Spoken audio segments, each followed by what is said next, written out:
Card of the month para sa mga Capricorn ngayong February.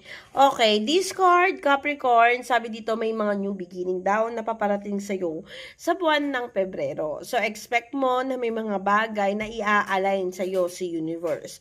Dito, mararamdaman mo sa yung sarili mo na feeling mo kailangan mong gumawa ng pamamaraan. Yung feeling mo ba loaded ka, feeling mo na stagnant ka. Kaya gagawin mo, magpupursige ka.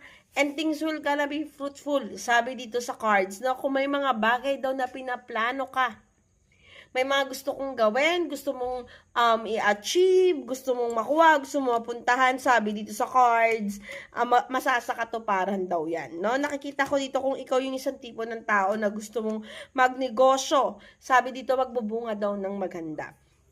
So, i-pursue mo yung mga balak na, o yung mga plano mo sa ngayong February, lalo na pag pinaglalaanan ito ng pera kasi mag-work daw. May mga paparating na blessing sa'yo ngayong February.